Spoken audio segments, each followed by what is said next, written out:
నాకు ఒక నమ్మకం ఈ దేశపు యువతి యువకుల మీద. వాళ్ళ మనస్సులో ఒక్క మాట నాటుకునేలా చేస్తే ఒక మహావృక్షానికి విత్తనం నాటినట్టే లెక్క. నాకు ఆ నమ్మకం ఉంది. మన పురాణాల్లో చాలామందికి తెలియని విషయం ఒకటి ఉందండి. ఒక విచిత్రమైన విషయం ఏమిటంటే నేను చెప్పబోతున్నది చాలామందికి ఉన్న అభిప్రాయం, యుద్ధంలో చనిపోయిన వీరుడికి స్వర్గం వస్తుందండి, యుద్ధంలో చనిపోయిన వీరుడికి స్వర్గం వస్తుంది అని. కానీ యోగ వాసిష్టంలో మొట్టమొదటి ప్రకరణంలోనే ఆ మాటని వశిష్ఠుడు ఖండించాడు. ఇది అనవసరంగా ప్రచారం జరుగుతోంది, అలా రాదు అన్నాడు. యుద్ధే హతశూరక స్వర్గ ఇత్యవశోక్తయక సదా యుద్ధే హతశూరక అస్వర్గ ఇత్యవశోక్తయక ధర్మే యోద్ధా భవేచ్చూరక ధర్మే యోద్ధా భవేచ్చూరక ఇత్యేవం శాస్త్ర నిశ్చయక. యుద్ధంలో చనిపోయిన వాళ్ళకల్లా స్వర్గం వస్తుంది అని ప్రచారం చేస్తున్నారు. అది సరైన విషయం కాదు.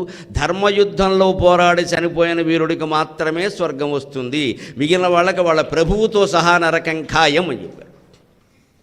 అంచేతన భారత సైనికుడైన ప్రతివాడు ఎవరైనా పొరపాటున యుద్ధంలో మరణిస్తే వారికి స్వర్గం వస్తుంది. పాకిస్తాన్ సైనికులకి రాదు, అనుమానం లేదు, రాదు. మన నుంచి విడిపోయినప్పటి నుంచి ఈ రోజు వరకు ఈ 75 ఏళ్లలో ఎప్పుడూ మన క్షేమాన్ని కోరకపోగా పక్కలో బల్లెంలా ఉంది ఆ దేశం. కానీ భారత జాతి ప్రతిష్ట, ఆత్మాభిమానం, శౌర్యం ఎంత గొప్పవి అంటే, ఎంత ఈ దేశాన్ని ముక్క చెక్కలు చూద్దామన్నా 75 ఏళ్ల దేశంలో ఏ పార్టీ అయినా పరిపాలించునుగాక, ఎవరైనా ప్రధానమంత్రగునుగాక, రాష్ట్రాల్లో ఎవరైనా ముఖ్యమంత్రి అగుదురుగాక, నా దేశంలో స్వాతంత్రం వచ్చినప్పుడు ఏ భూభాగం ఎంత ఉందో 75 ఏళ్ల తర్వాత అమృతోత్సవంలో అన్ని అంగుళాలతో సహా అలాగే ఉంది భూభాగం. నాది విడిపోలేదు. కాశ్మీర్, పాకిస్తాన్ 2 ముక్కలైంది, అందరికీ తెలుసు. మనల్ని ముక్క చెక్కలు చేద్దామనుకున్న వాళ్ళు ముక్క చెక్కలు అయ్యారు, కానీ మనం అవ్వలేదు. కారణం మన సైనిక శక్తి. వారికి నమస్కారం చేయాలి, మనం వారికి నమస్కారం చేయాలి. రాజకీయ సంకల్పానికి సైనిక శక్తి తోడు కావాలి. సైనికులు చేస్తున్న త్యాగాలని రాజకీయ నాయకులు ఇప్పుడు దృష్టిలో పెట్టుకోవాలి. కారణం ఎంత సైనికులు మనం ఇక్కడ హైదరాబాదు చలికి తట్టుకోలేక రగ్గు మీద రగ్గు విగ్గు మీద విగ్గు పెట్టేసుకుంటున్నాం. ఇక్కడ హిమాలయాల్లో -49 డిగ్రీల చలి భరిస్తూ వాళ్ళు పోరాడుతున్నారు అంటే ఏమిస్తే సరిపోతుంది. మనం ఇవ్వగలిగేది ఈ మాటలే కాబట్టి మనం ఇస్తామంతే. ఇంతకంటే వారికి ఇది సరిపోయేదని మనం ఇంతకంటే ఏమీ చేయలేం కదా. కొండంత దేవుడికి కొండంత పత్రితో మనం పూజలు చేయలేం కదా. ఇప్పుడు కాస్త సైన్యానికి సంబంధించిన చరిత్రలోకి పెడతాను నేను. మన పురాణాలు కావు, అవి చరిత్రలు. అవి పుక్కిటి పురాణాలు కావు, చక్కని నిజాలు, చరిత్రలు. మనకి నౌకా సైన్యం సహా అన్ని సైన్యాలు పూర్వం నుంచి ఉన్నాయి. ఆశ్చర్యకరమైన విషయం ఏమిటంటే, శ్రీరాముడు అరణ్యవాసానికి బయలుదేరినప్పుడు గుహుడు ఆతిథ్యం ఇస్తాడు, అందరికీ తెలుసు. గుహుడు శ్రీరాముడు రావడానికి ముందు ఏదో వస్తున్నట్టుగా కలకలమైతే చూస్తాడు. శ్రీరాముడు వాళ్ళు వస్తారు, బాగా. తర్వాత శ్రీరాముడు పడవ దాటి వెళ్ళిపోయాక సీతాదేవి లక్ష్మణునితో సహా భరతుడు శ్రీరాముని తిరిగి తీసుకువెళ్ళడానికి కొన్ని వేల మంది సైన్యంతో వస్తాడు. అతను అదే మార్గంలో వస్తాడు. ఆ వస్తున్నటువంటి సవ్వడులు విని, సైన్యం సవ్వడులు, కలకలధ్వనులు, రథగజ తురగ పదాతి ధ్వనులు విని గుహుడు అపోహపడతాడు. భరతుడు వస్తున్నాడని తెలుసు, గుర్తుపట్టాడు. అతను వీరుడు, గుర్తుపట్టాడు. వెంటనే తన నావికా దళాన్ని సిద్ధం చేశాడు అని ఒక్కొక్క పొడవకి 10 మంది సైనికులను చెప్పిన 500 మంది సైనికుల్ని సిద్ధం చేశాడు గుహుడు అని వాల్మీకి రామాయణంలో ఉంది. చదవండి, మీకు మూలం చదవమని నేను అందుకే చెప్పేది. భారతదేశం రామాయణ కాలం నాడు, కనీసం గుడ్డి ఇంగ్లీషు వాళ్ళ లెక్క ప్రకారం చూసినా 7000 ఏళ్ల క్రితం నాడు ఈ జాతి ఎంత సైనిక బలంతో, నావికా బలంతో ఉందంటే, గుహుడు లాంటి ఒక సామాన్య నావికుడి దగ్గర 500 మంది నావికా సైనికులు సిద్ధంగా ఉన్నారు. అటువంటిది మన నౌకాబలం. నేను సరిపోనా, గెలుస్తానా లేదా, రాముడు తమ్ముడు కదా, పోరాడితే నేను తట్టుకోగలను, అయోధ్య మహాసామ్రాజ్యం కదా, సైనిక శక్తి ముందు నా పడవలెంత, వీళ్ళ విల్లంబులెంత, ఇవి నిలబడతాయా అని ఆలోచించాల. ధర్మం కోసం పోరాడుతున్నాం అంతే లెక్క అని గుహుడు సిద్ధపడ్డాడు. అలాంటి నౌకాబలం మనకి రామాయణ కాలంలో ఉందండి. వైమానిక బలం లేకపోవచ్చు, అప్పుడు విమానాలే లేవు కాబట్టి ఆశ్చర్యం ఉంది.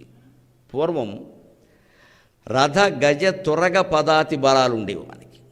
అసలు సైన్య యోధుల బృందాల నిర్మాణంలో కానీ, సైనికులకి శిక్షణ ఇవ్వడంలో కానీ, సైన్యానికి వ్యూహాత్మకంగా పురోగమింపజేయడంలో కానీ భారతీయుల మేధాశక్తి ఎటువంటిది అనేది రామాయణం కంటే కూడా 18 రోజుల మహాభారత యుద్ధాన్ని చదివితే బాగా తెలుస్తుంది.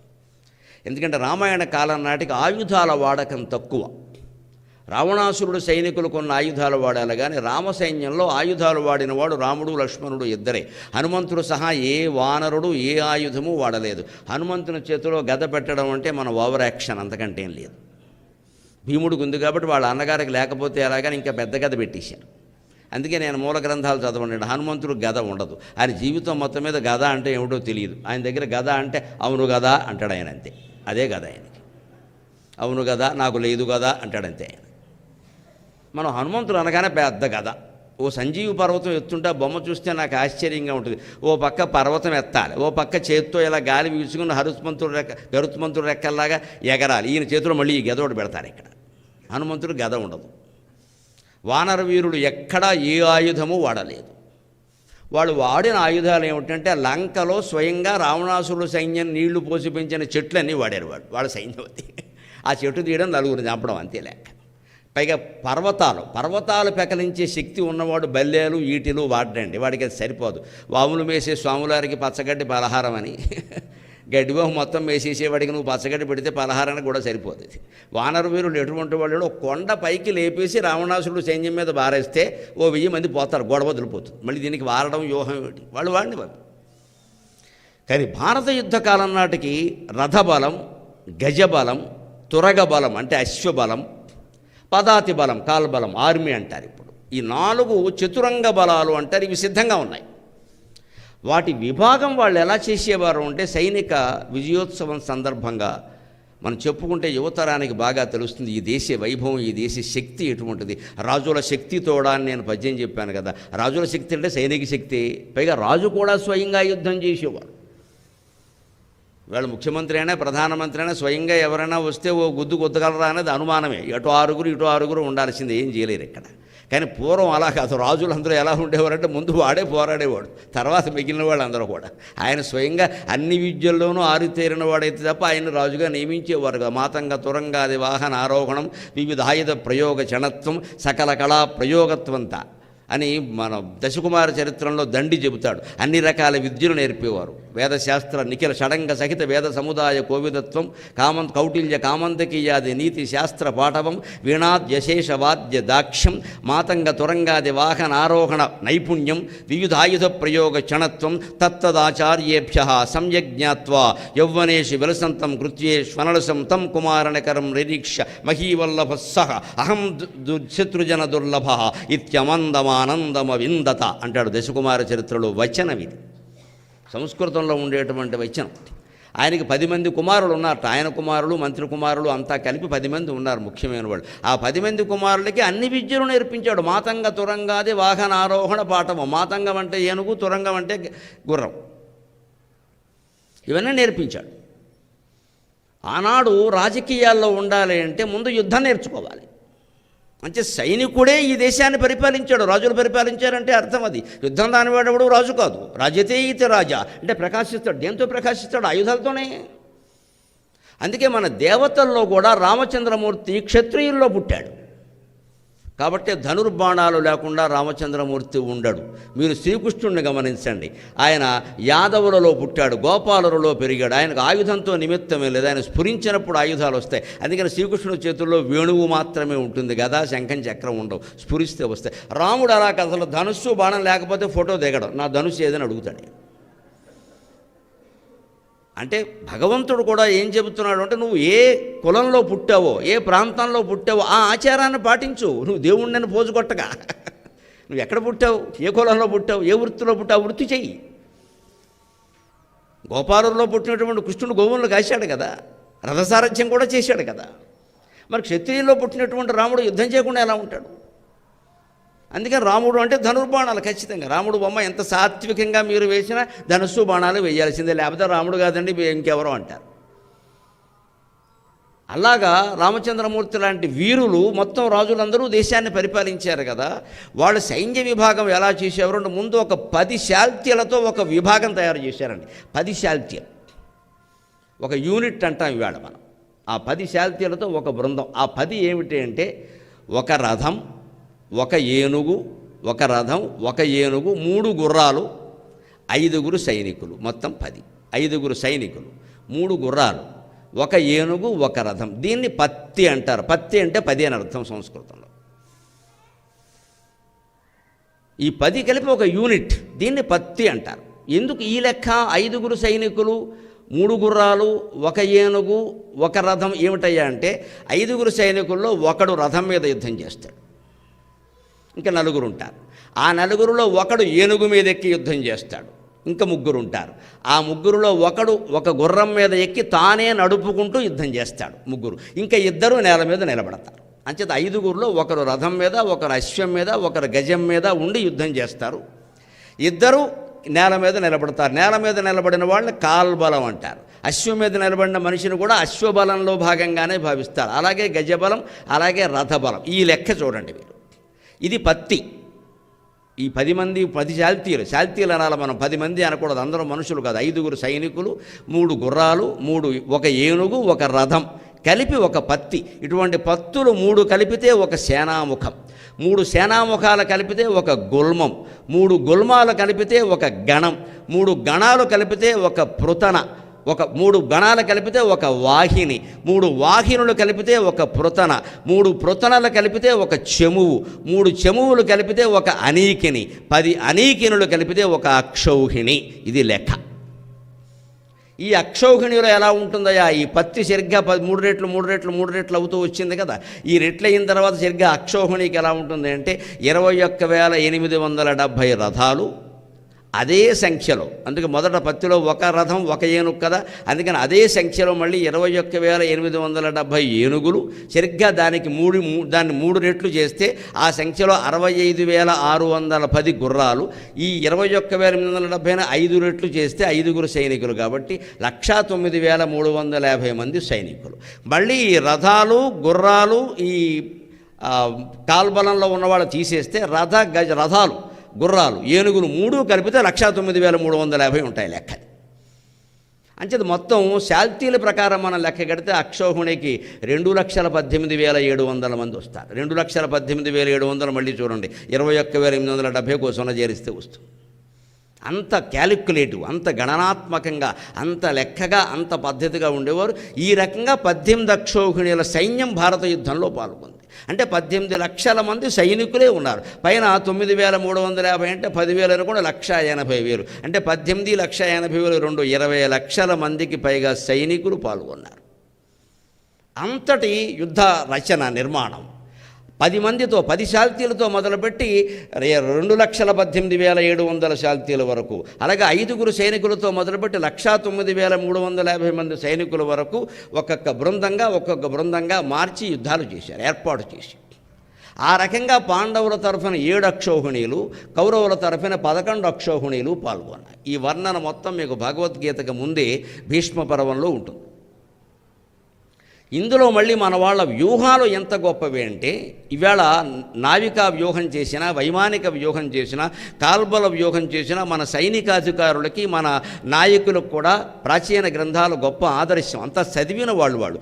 వాజ్పేయి గారు ప్రధానమంత్రిగా ఉన్నప్పుడు ఒక చిత్రం జరిగింది. కార్గిల్ యుద్ధం జరిగింది. అప్పుడు 1999 తర్వాత కార్గిల్ యుద్ధం జరిగింది కదా. కార్గిల్ యుద్ధంలో పాకిస్తాన్ సైనికులను మన వాళ్ళు చంపేస్తే వాళ్ళు ఎంత దుర్మార్గంగా వ్యవహరించారు అంటే, వాళ్ళ సైనికుల మృతదేహాలు వాళ్ళు తీసుకోలేదు, మాకు అక్కర్లేదు, పోయినవాడు మాకెందుకన్నారు. అది వాళ్ళ ఆలోచన. పోయినవాడు అక్కర్లేదా? సంతోష్ కుమార్ మృతదేహం ఇక్కడికి వస్తే ఎంత గౌరవం జరిపిందండి తెలంగాణ ప్రభుత్వం, ఎంత గౌరవం జరిపింది. అత్యున్నతమైన వ్యక్తులు స్వయంగా వెళ్ళారే. సాయి తేజ మృతదేహం అక్కడికి వస్తే ఆంధ్రప్రదేశ్ ప్రభుత్వం ఎంత గౌరవం జరిపిందండి. బిపిన్ రావత్కి స్వయంగా నరేంద్ర మోడీ గారు సహా, రాష్ట్రపతి సహా, ఉపరాష్ట్రపతి సహా ఎంతమంది వచ్చి ఎంత గౌరవంగా, బాధతోనే అయినా ఎంత గౌరవంగా శ్రద్ధాంజలి ఘటించారండి. సైనికుడు అన్నాక బతికినా పోయినా సైనికుడే. ఏనుగు బతికినా చచ్చినా వెయ్యే అంటారే, సైనికుడే.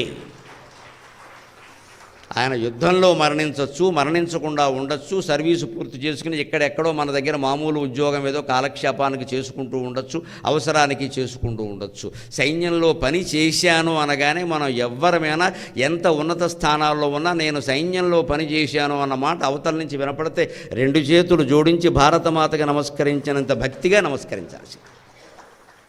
నిజంగానే మనం చెయ్యలేని పని ఇది. కనీసం మన పిల్లలకి చెప్పని పని. పొరపాటుని మన పిల్లల్లో ఎవరైనా మన సైన్యంలో చేరాలి, నీకెందుకు రావని అంత బోల్డ్ రిస్క్ రా, నువ్వు ఆస్ట్రేలియా వెళ్ళిపో, అమెరికా వెళ్ళిపో. వాళ్ళు అక్కడికి వెళ్ళిపోతారు, ఈయన త్వరలో శివసేనానికి వెళ్ళిపోతాడు, ఇంకేం లేదు ఇక్కడ. అప్పుడు కూడా వాళ్ళు రారు ఇక్కడికి. అంటే మనతో నీ దారి నువ్వు చూసుకో. మొత్తం 136 కోట్ల మంది ఎవరి దారి వారు చూసుకుంటే ఇంకా దేశం దారి ఎవరు చూస్తారండి? దేశానికి బాధ్యత వహించింది ప్రధానమంత్రి, ముఖ్యమంత్రులేనా? మనకెవరికీ లేదా? వారిని విమర్శించడానికి మాత్రం మనం తయారవుతాం, ప్రతి చిన్నదానికి కూడా. ఇప్పుడు అంత బాధ్యత వహించి ఓ పెద్ద మనిషి ఉన్నాడు కదా, మనం సమర్థిద్దాం అని ఉండదండి. ఎలా లాగుదాం. ఎందుకంటే బాగా వచ్చాయిగా స్మార్ట్ ఫోన్ల చేతుల్లో ఇష్టం వచ్చిన వ్యాఖ్యానాలు చేయడానికి. చేసే ముందు ఆలోచించాలి. ఇలాగా సైన్యం లేకపోతే వీళ్ళ పరిస్థితి ఏమిటి? వీరందరికీ ఆదర్శం రామాయణ భారత కాలం నాటి వ్యూహాలే. సైనికులకు కూడా మీరు ఆలోచించండి దయచేసి. వాళ్ళ కుటుంబాల మీద, వాళ్ళ పిల్లల మీద ప్రేమాభిమానాలు అన్నీ పెట్టుకుంటే వాళ్ళు యుద్ధం చేయగలరమ్మా. సైన్యంలో ఉన్నటువంటి వాళ్ళు అందరూ భార్యలు కూడా, అందరూ తల్లులు కూడా మా పిల్లల్ని సైన్యంలోకి ఎందుకు పంపాలి అనుకుంటే సైన్యం అనేది ఉంటుందా? అసలు ఇంకా మన దైన్యం ఉంటుంది తప్ప సైన్యం ఉంటుందా ఎక్కడైనా? ఆలోచింతురుగాక మేరలు. మీరు డాక్టర్లు ఈ దేశానికి చేసేది ఏం లేదు. ఉన్న డాక్టర్లందరూ వ్యాపారాలు తప్పితే ఏం చేయట్లేదు ఇక్కడ. మీరు ఇంజనీర్లో ఏం చేస్తారో కూడా తెలుస్తూనే ఉంది. ఇక్కడ వంతెనలు కూలిపోతూనే ఉన్నాయి, కట్టినవి బ్రిటిష్ వాళ్ళ కాలం నాటి ఉన్నాయి, నిన్న మొన్న కట్టినవి కూలిపోతున్నాయి. ఎంత గొప్పగా మన ఇంజనీరింగ్ కాలేజీలు పనిచేస్తున్నాయో తెలుస్తుంది. అందుకే ఇవాళ ఇంజనీరింగ్ కాలేజీలు వాళ్ళందరూ కాళ్ళు జాపారు, చేరేవాళ్ళు కూడా లేరు ఇక్కడ. ఇదివరకు ఇంజనీర్ గారు ఎవరు? ఇప్పుడు ఇంజా పోయింది, నీరు గారు మిగిలింది ఇక్కడ. అంచేత విద్యలో చేరేటప్పుడే ఏ విద్య అంటే సార్ నా విద్య వల్ల నాకు కాదు దేశానికి ఏం ఉపయోగం, సమాజానికి ఏం ఉపయోగం అని ఆలోచించండి. ఆ ఒక్క ఆలోచన మీకు కలిగిస్తే నేను ధన్యమైనట్టే. భగవంతుడు నాకు ఇచ్చినటువంటి విద్యని సమాజానికి వినియోగం చేస్తున్నాను కాబట్టి నేను ఆ హక్కుండి మాట్లాడుతున్నాను. రోజుకు 10 గంటలు చెప్పిన 30 ఏళ్ళు కష్టపడ్డాను నేను తెలుగు సంస్కృతాల్లో ఉండే సాహిత్యం అంతా చదవడానికి. ఇవాళ సగర్వంగా ఆనందంగా నా తల్లి పాదాల సాక్షిగా చెప్పగలను, ఈ 2 భాషల్లో ఉండే సాహిత్యంలో 35 నేను చదవగలిగాను ఖచ్చితంగా. 35 75% పైనే చదవగలిగాను. ఇప్పుడు నాకు పట్టుకున్నది ఈ 30 ఏళ్ల బట్టి చేస్తూ కూడా ఈ మధ్య 10 ఏళ్ల బట్టి చదివేం ఉపయోగం? చెప్పాలి కదా. శక్తుల్ని ప్రేరేపించినప్పుడు ఊరికే చదువుకుని కూర్చుంటే అలాగ మనకి వినియోగపడాలి జ్ఞానం, 10 మందికి వినియోగపడాలి. ముందు మనం ఆచరిద్దాం, దాన్ని చెబుదాం. అలాంటి ప్రేరణ మీకు కలగాలి. అందుకోసం ఆకృతి సంస్థ వారు ఈ సభను నిర్వహిస్తున్నారు.